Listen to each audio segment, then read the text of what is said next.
Hello. Thank you for watching the director's cut of The Destroyer of Worlds, How the Atomic Bomb Questioned Scientists' Rights and Responsibilities by Caleb Dixon, Javi Guerra, and Hashaam Sheikh for the National History Day competition. This director's cut includes video clips from our state documentary that were cut due to the 10-minute time requirement and for the clarity of our thesis. We also added minor improvements to our original finals documentary to convey our message as best as possible. Without further ado, please enjoy. On December 19, 1938, Berlin radiochemist Otto Hahn, as well as two other scientists, discovered nuclear fission by splitting a uranium atom. Along with the idea of a nuclear chain reaction, the possibility of a theoretical superbomb grew exponentially. These discoveries would ultimately alter the course of military technology forever, and thus usher the world into the atomic age.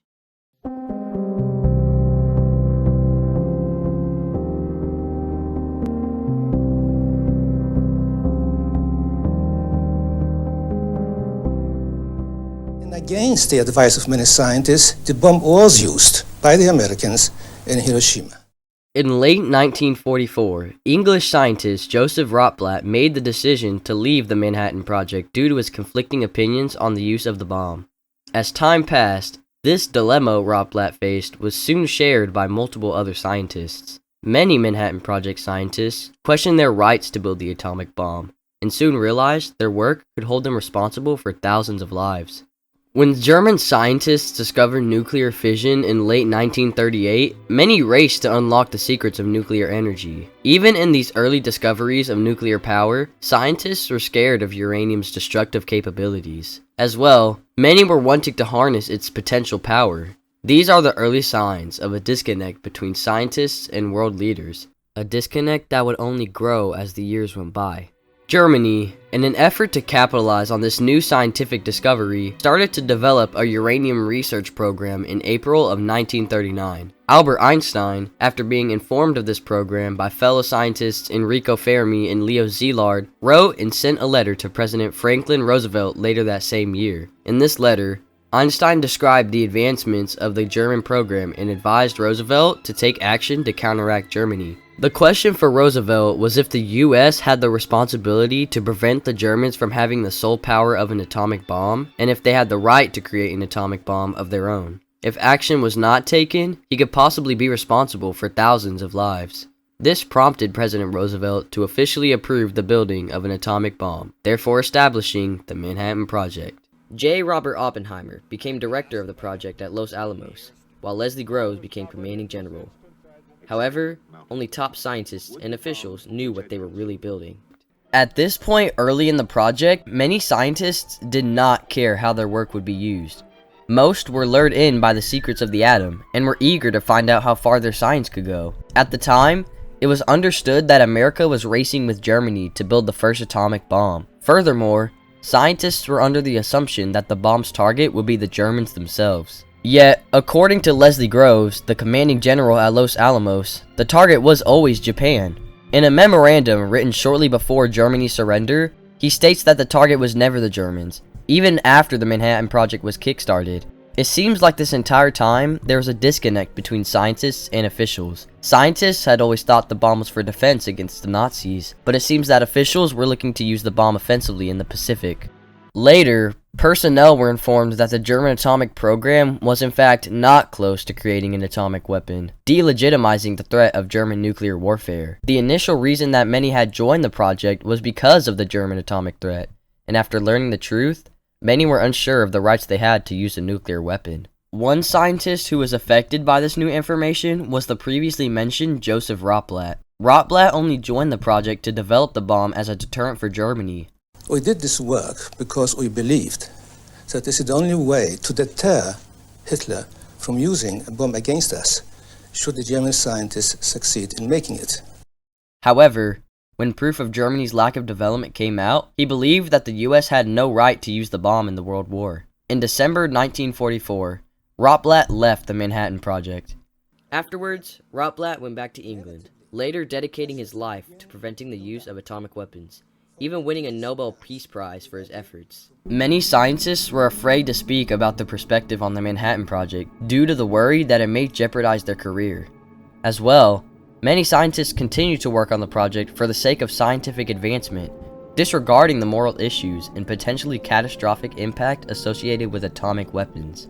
In May of 1945, the Secretary of War, with the approval of Harry Truman, formed the Interim Committee with top officials to aid in the decision of using the atomic bomb. This committee included a scientific panel consisting of 4 high-ranking scientists from Los Alamos. They eventually decided that the bomb would have to be used and that other options would not guarantee a swift end to the war. The scientific panel was asked to outline their own opinions to the president on the use of the bomb. In a document written on June 16, 1945, the 4 scientists recommended that the bomb should be used on Japan.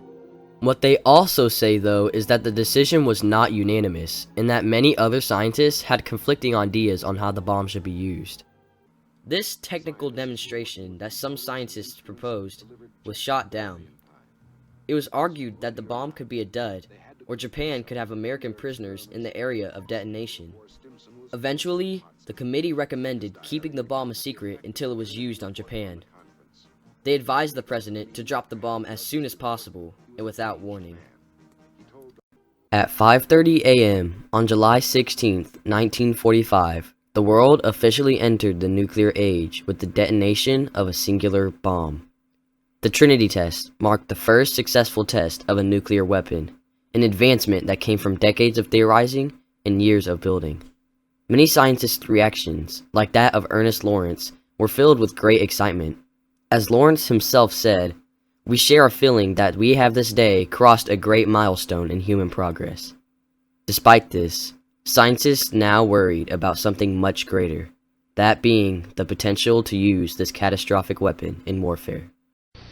We knew the world would not be the same. Few people laughed.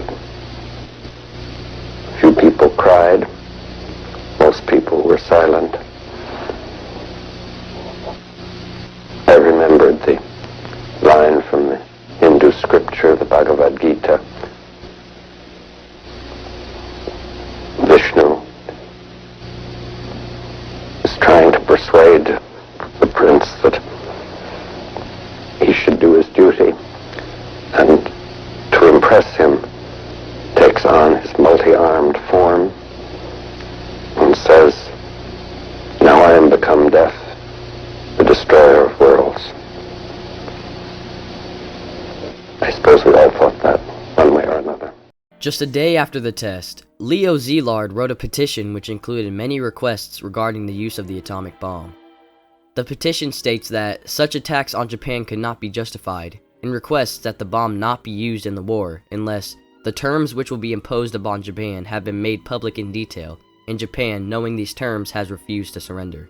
The petition also requested that the scientists' concerns about the catastrophic precedent dropping the bomb will place on other nations be considered. Eventually, this petition was signed by over 50 Manhattan Project personnel. The petition never made it to Truman. With the plan in place, and the bomb confirmed to have worked, now was a matter of time until they were used in combat. At this point, it was widely agreed upon that Japan would not surrender, and that the atomic bomb would have to be used. Even though most scientists were now against it, there wasn't much more to be done.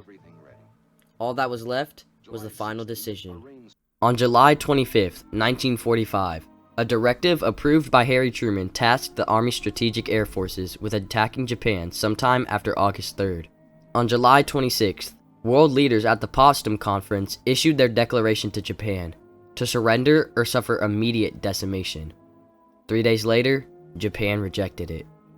Inevitably, on August 6th, 1945, the uranium bomb Little Boy was dropped on Hiroshima, Japan.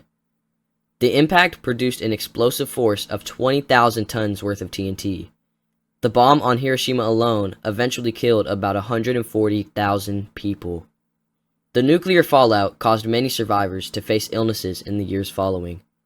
However, Japan still didn't surrender. 3 days later,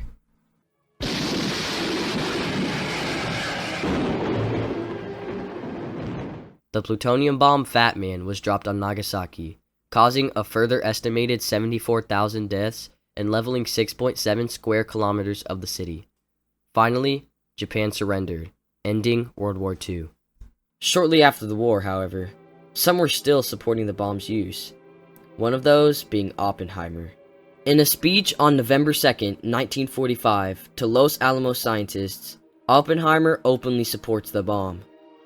In this speech, Oppenheimer says that the pursuit of the atomic bomb is inevitable, and that scientists must find out what the realities are. In fact, that's what many who were for the bomb said about it.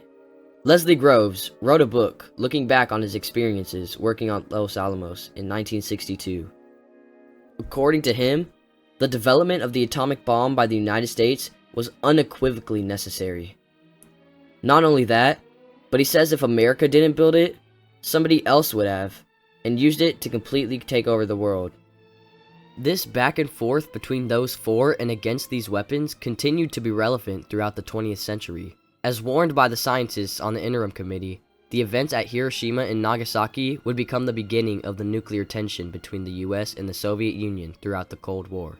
Because of the fear of atomic devastation, the International Court of Justice held a meeting in July of 1996 to discuss if nations had the legal right to use nuclear weapons. Similar to scientists 50 years prior, this atomic threat was argued to obstruct the rights of not only sovereign nations, but the people in these countries that would undoubtedly be harmed. The court did not end up definitively outlawing atomic weapons. Ever since World War II, people from around the world have been sharing their thoughts. For example, Hiroshima survivor Setsuko Thurlow recently won a Nobel Peace Prize for her campaigning against nuclear weapons. The development of nuclear weapons signifies not a country's elevation to greatness, but to its descent to the darkest depths of depravity. Even Einstein cited his short but impactful role in atomic weapon development as his one great mistake in life. Throughout their time at Los Alamos, many scientists on the Manhattan Project started to reconsider their right to build the atomic bomb. Many knew that they would be responsible for thousands of lives, and that further development should only be for scientific purposes. Like Leo Szilard, who called for international control of nuclear arms, and increased relations between the US and the Soviet Union during the Cold War. Finally, in 2017, an international prohibition of nuclear arms was adopted. The Manhattan Project and the creation of atomic weaponry stands today as one of the most impactful examples of a right some would argue we should not have. Not only that, but its legacy will forever serve as an example of the responsibility associated with creating such devastating forces.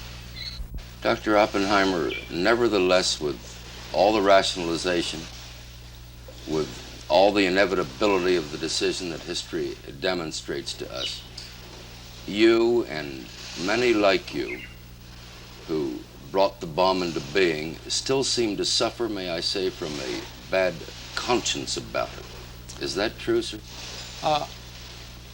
Well, I don't want to speak for others because we're all different.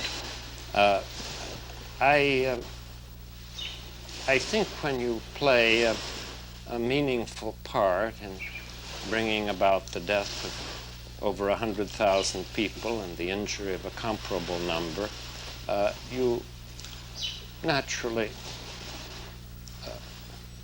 don't think of that as with ease. I believe we had a great cause to do this, but I do not think that our consciences should be entirely easy.